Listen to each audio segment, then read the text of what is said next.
Police দি APDCL gate বন্ধ কৰি আপুনি চৰকাৰ কিমান দিন চলাব?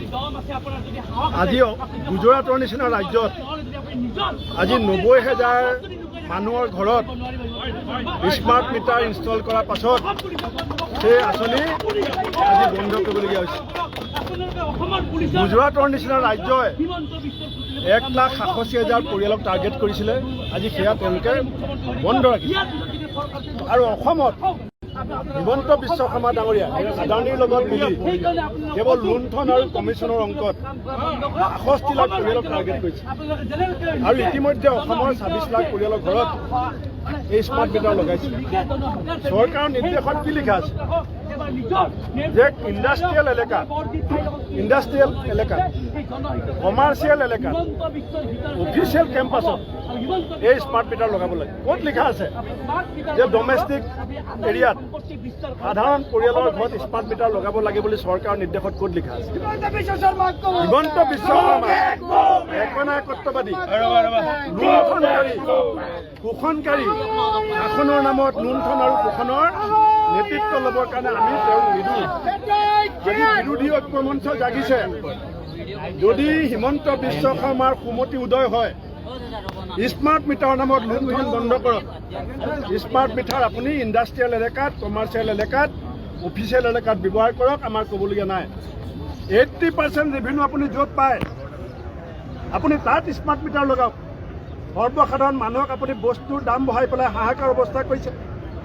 চাহ শ্ৰমিকৰ মজুৰি বৃদ্ধি কৰিব নোৱাৰে। 12,600টা চাকৰিৰ বিৰুদ্ধে 32 লাখে এপ্লাই কৰিছে। বানপানী গৰাখহনীয়াত মানুহ আক্ৰান্ত হৈছে।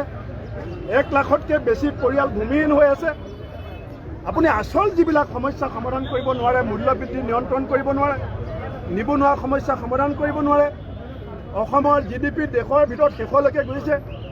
এনেকুৱা এটা সময়ত কেৱল আদানীৰ লগত মিলি এটা পৰিয়ালৰ পৰা লুণ্ঠন কৰিবৰ কাৰণে এই স্মাৰ্ট মিটাৰ নামৰ যিটো লুণ্ঠন সামগ্ৰী বিজেপিয়ে ব্যৱহাৰ কৰিছে, এইটো অসমৰ ৰাইজৰ এক শক্তিশালী কণ্ঠ হিচাপে আজি বিৰোধী ঐক্য মঞ্চই আমি চৰকাৰক জনাইছোঁ যে আপুনি সময় থাকোঁতে ইয়াক উদ্ধ কৰক, অন্যথা শক্তিশালী গণতান্ত্ৰিক আন্দোলনৰ কাৰণে আপুনি সাজু হওক।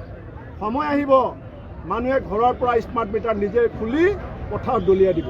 আন্দোলন হৈছে, প্ৰতিবাদ হৈছে, কিন্তু চৰকাৰে কোনো ধৰণৰ চিন্তাই কৰা নাই যেন অনুভৱ হৈছে। গোটেই ৰাজ্যজুৰি ৰাইজে প্ৰতিবাদ। কৃষকৰ আন্দোলন হৈছিলে দিল্লীত, চৰকাৰে গুলিয়াইছিলে, পানী হিলৈ মাৰিছিলে, ৰখাব নোৱাৰিলে। স্মাৰ্ট মিটাৰৰ বিৰুদ্ধে এই আন্দোলন ধাৰাবাহিকভাৱে চলিব। স্মাৰ্ট মিটাৰৰ বিৰুদ্ধে আন্দোলন আপোচবিহীনভাৱে চলিব। আৰু আমি চৰকাৰক বাধ্য কৰিম, অসমৰ মানুহক আদানীৰ সৈতে মিলি লুণ্ঠন কৰাৰ যি মুখ্যমন্ত্ৰীৰ ষড়যন্ত্ৰ, আমি এই ষড়যন্ত্ৰ ধূলিচাত কৰিম। আজিৰ দিনটোতো দেখিবলৈ পোৱা গৈছে আৰক্ষী বাহিনী নিয়োগ কৰা হৈছে প্ৰতিবাদ। আৰক্ষী ঠিক আছে, আৰক্ষীয়ে আইন ৰক্ষা কৰিবৰ কাৰণে আহিছে, কিন্তু হিমন্ত বিশ্ব শৰ্মাক মই জনাইছোঁ, আপুনি 25টা যেতিয়া বোম ফুটে তেতিয়া আপোনাৰ আৰক্ষী ক'ত শুই থাকে? অসমত যেতিয়া 25টা বোম যেতিয়া স্থাপন হয় তেতিয়া আপোনাৰ পুলিচ ক'ত শুই থাকে? 18,000টা নাৰীজনিত কেছৰ FIR কৰিছে অসমত, আপোনাৰ পুলিচ ক'ত শুই থাকে? আজি যেতিয়া অসমৰ মানুহৰ বেদনাক লৈ পেলাই আমি যেতিয়া ৰাজপথলৈ আহিছোঁ, তেতিয়া আপোনাৰ পুলিচে সাৰ পায়। আৰু বোম বিচাৰিবৰ কাৰণে আপোনাক পৰেশ বৰুৱাই খবৰ দিব লাগে, ৰেপ কেছৰ খবৰ আপোনাক ৰাইজে দিব লাগে।